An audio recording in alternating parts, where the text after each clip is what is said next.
Milton Finch in The Magic Paintbrush.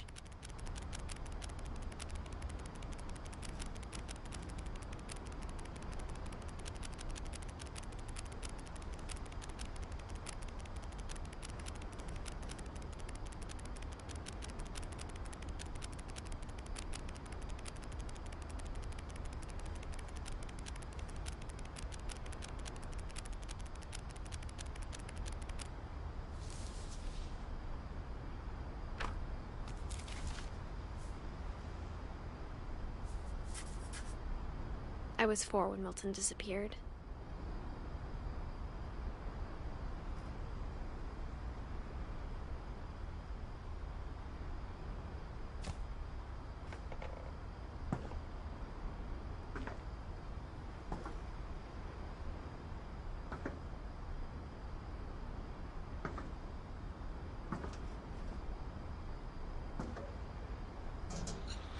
Mom spent months searching for my brother. Then she sealed the doors.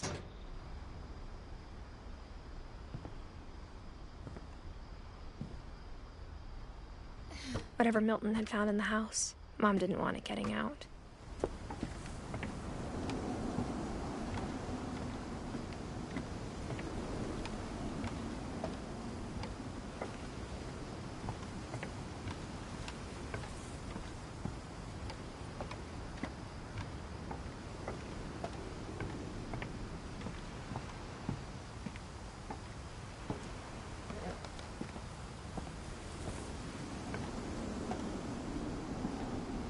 Mom definitely blamed Edie, but I think Louis blamed himself.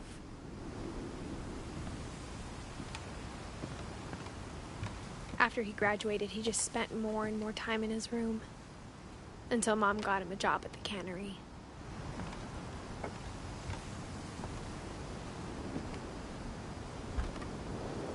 Everyone always told me to stay out of Louis's room, except Louis.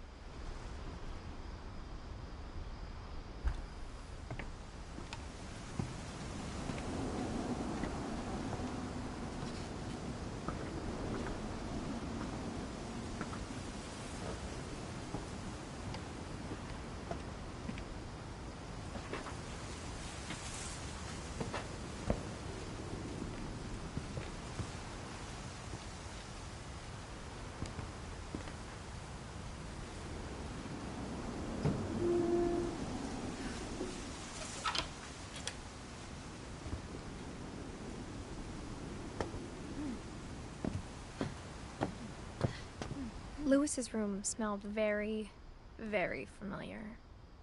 That part of him lived on.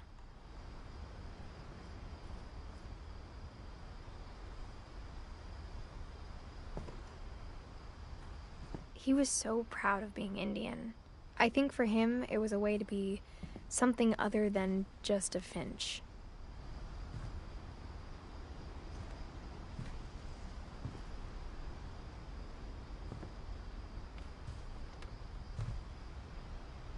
Louis and I spent a lot of time playing games together, but he was surprisingly bad at them. He died a lot.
Dear Mrs. Finch, as Louis's psychiatrist, I can understand your desire for an explanation.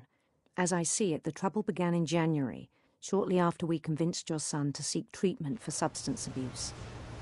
Newly sober, I believe Louis first noticed the monotony of his daily life.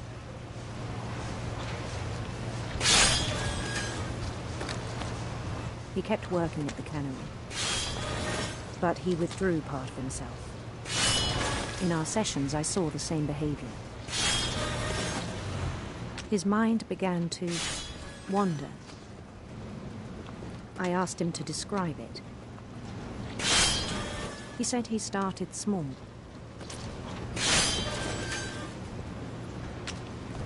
Imagining a labyrinth. He'd feel his way about.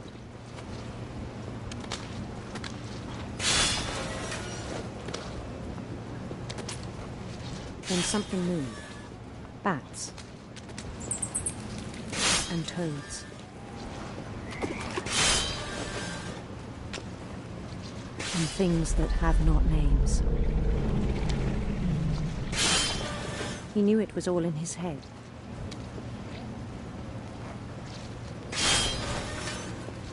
But he took it very seriously. I had hoped he'd find himself.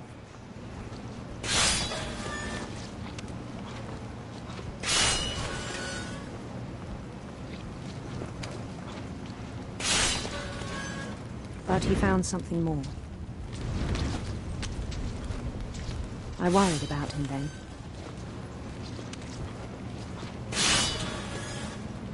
Daydreaming at the cannery.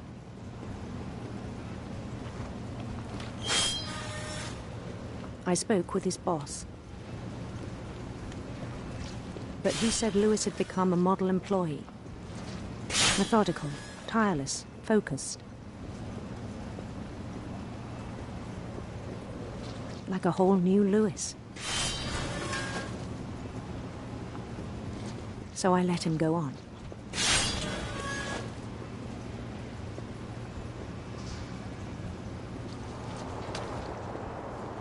I even encouraged him.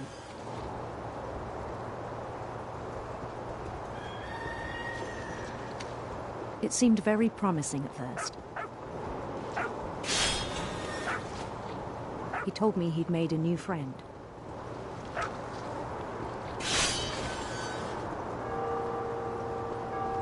On the edge of a city he named Lewis Topia.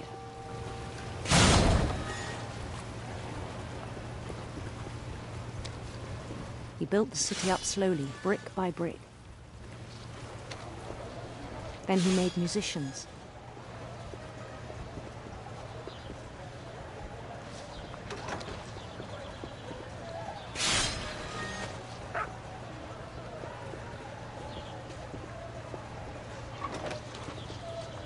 And songs for them to play.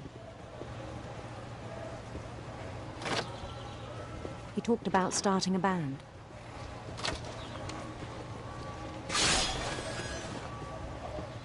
And he was always humming something.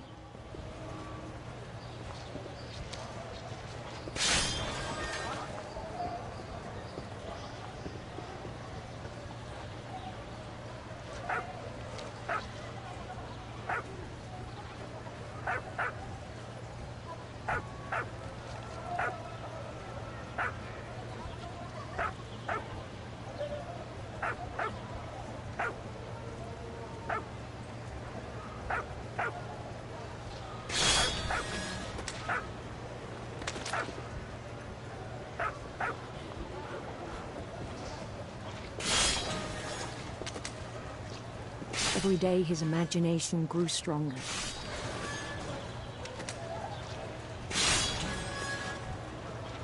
He no longer spoke at the cannery. But his chopping was as reliable as ever.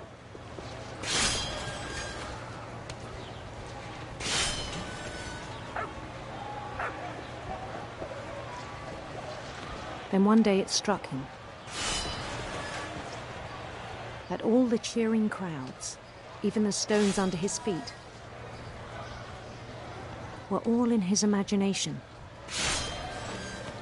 So he could do whatever he wished.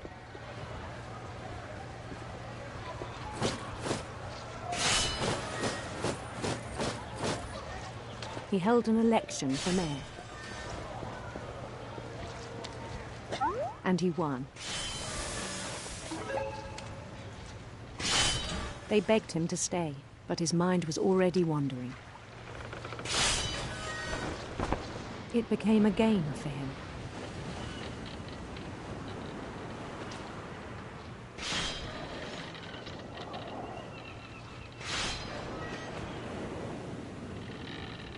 He'd conquer a city, then immediately push on.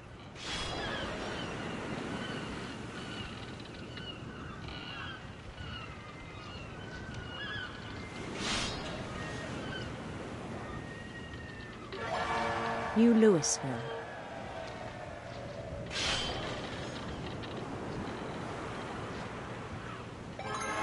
St. Louis. He started drifting away from our reality.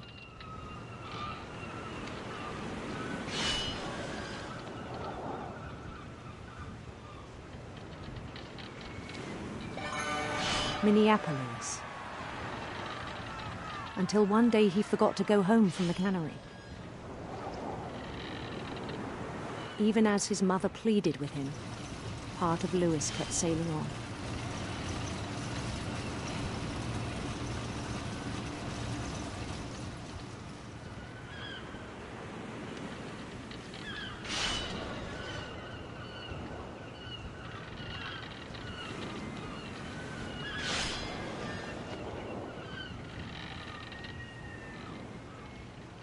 In Louisburg, he heard rumors of a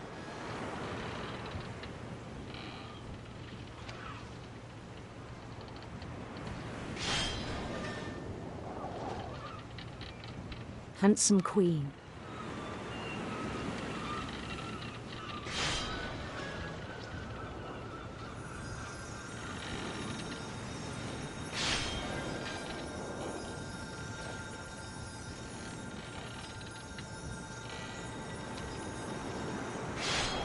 The queen was on her own quest for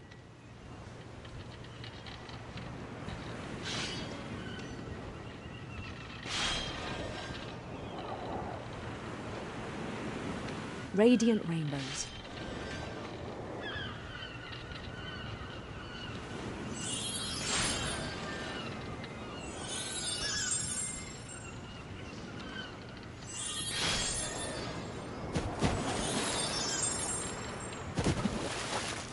He followed the sound of her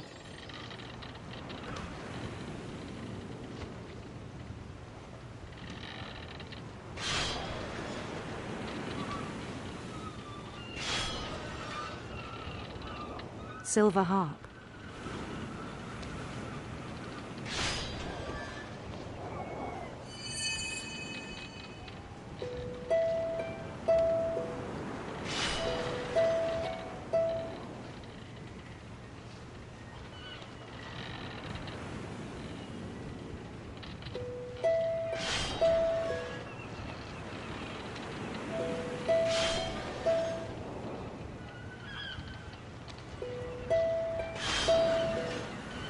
His chase led him to a golden palace east of the sun and west of the moon.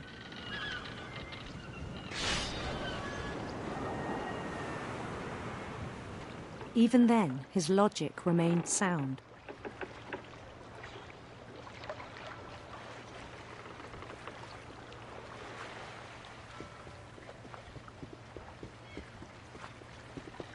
He knew the world was all in his imagination.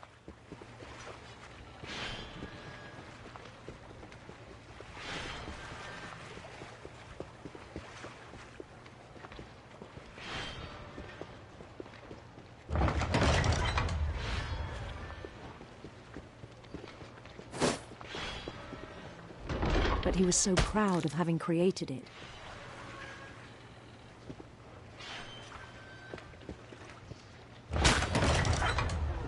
In his own eyes, he'd become something greater than a king.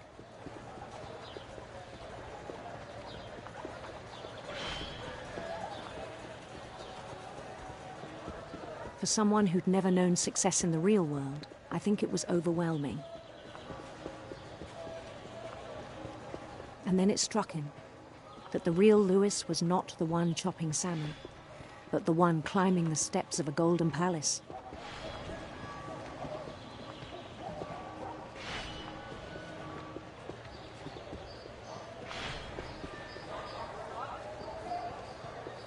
My imagination is as real as my body, he told me. It was hard to argue with him.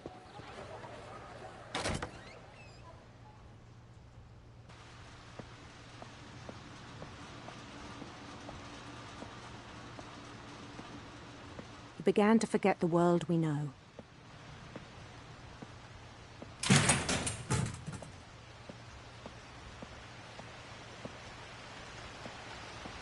I think it pained him to remember Lewis, the cannery worker.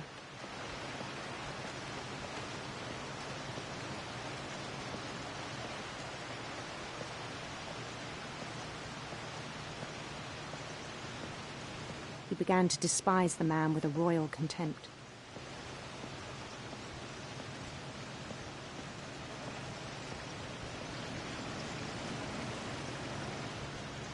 I still thought I could save him. Even after he said he was being crowned king over all the lands of wonder. The palace would be packed with his companions.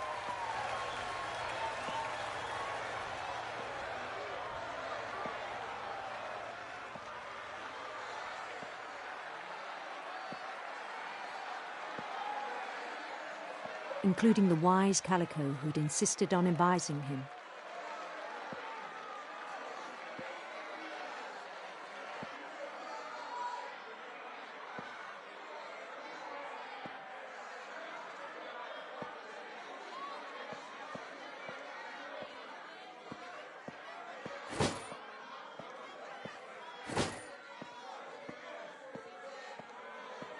His queen waited, holding his crown.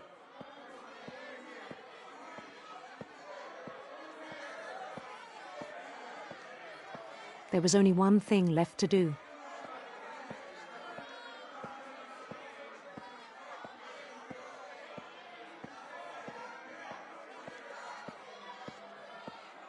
Bend down his head.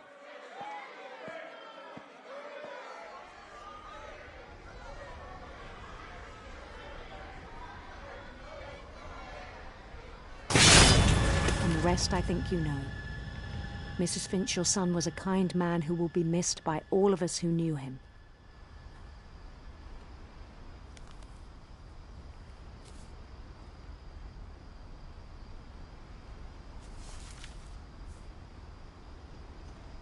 My brother was really cool. I wish you could have met him.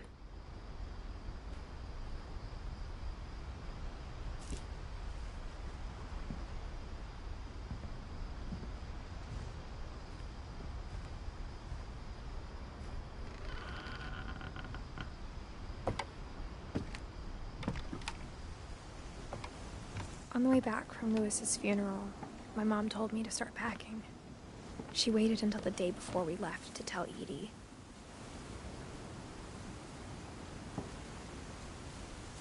I'm not sure if she wanted to make it easier or harder.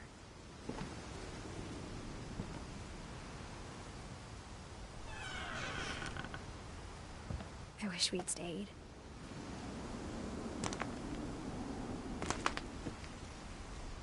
But I understand why we left.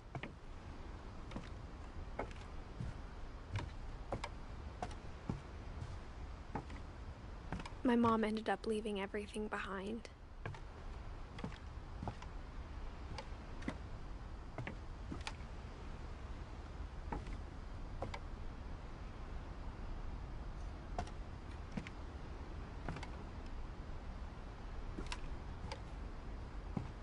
What happened that night had been coming for a long time.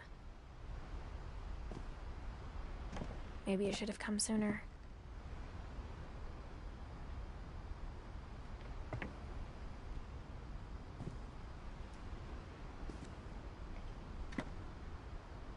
But it had to end one way or another. All that's left now is to tell you about that last night.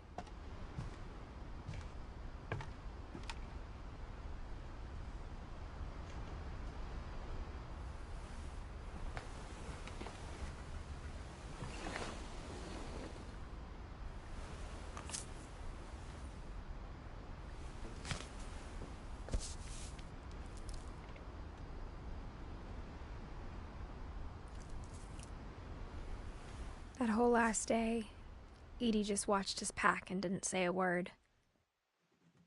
Until supper, when she raised her glass and said, "To our final night together, and all our final nights apart." Grandma, you know what I said about alcohol.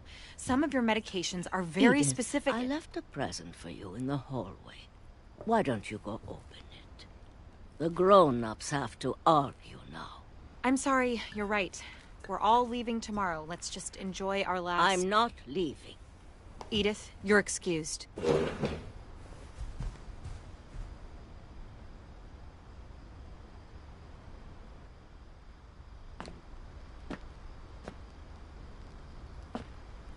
The power had been shut off that morning, but Edie always had plenty of candles. When my mom sealed the library, I don't think she knew about the other entrance. Or that Edie had a key to it.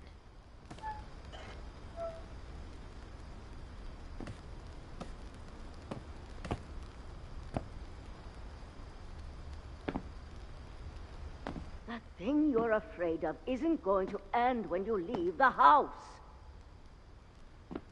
Edith has a right to know these stories. My children are dead because of your stories. I think it's best if Edith and I leave tonight.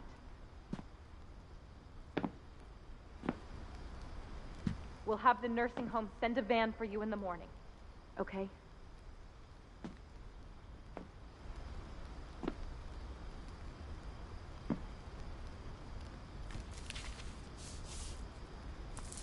Dear Edith, there's so many stories I wish I could tell you, but there's only time for one. This is about what happened on the night you were born. That night, the tide went way, way out. It was the first and last time I ever saw the old house aground. There'd been an earthquake out in the middle of the ocean. They called it the lowest tide in 1,000 years. God, it smelled awful. You know, I've seen that house every day of my life. But I never thought I'd go back to it. When the fog rolled in, I lost my way.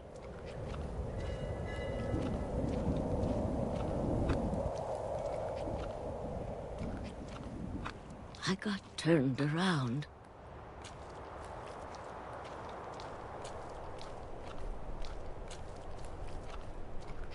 I started seeing things.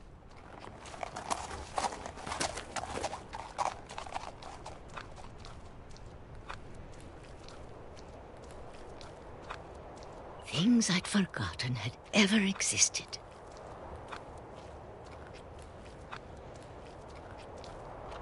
But when I saw them, they felt like old friends. That night, a lot of things came back to me. Or maybe I came back to them.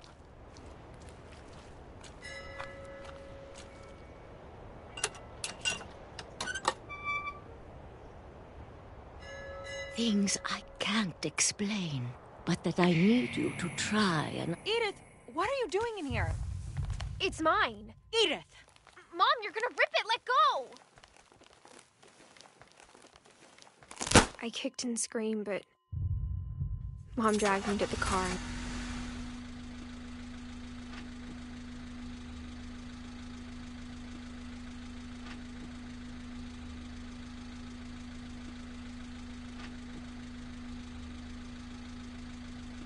I never saw Great-Grandma Edie again. The next morning, the van came to pick her up, but she was already gone. After that, we moved around a lot.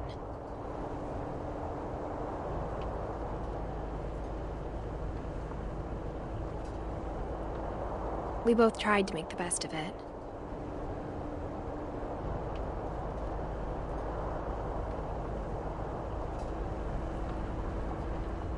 A few years went by.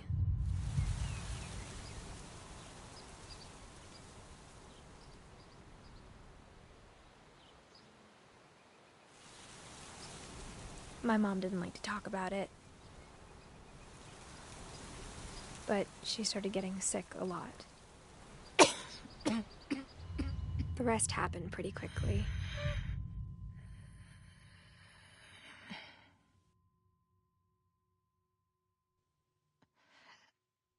She got better for a while,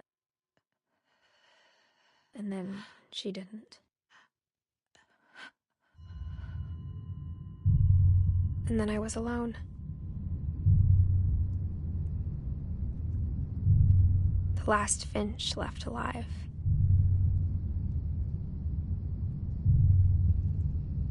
Until I found out about you. I'm still not sure what to tell you about all this. If we lived forever, maybe we'd have time to understand things. But as it is, I think the best we can do is try to open our eyes. And appreciate how strange and brief all of this is. This journal was supposed to be for you. But now I hope you'll never see it. I just want to meet you. And tell you all these stories myself. But I guess if you're reading this now,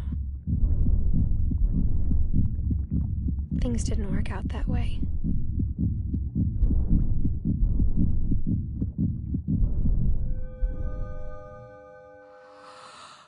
This is where your story begins. I'm sorry I won't be there to see it. It's a lot to ask, but I don't want you to be sad that I'm gone. I want you to be amazed that any of us ever had a chance to be here at all. Good luck.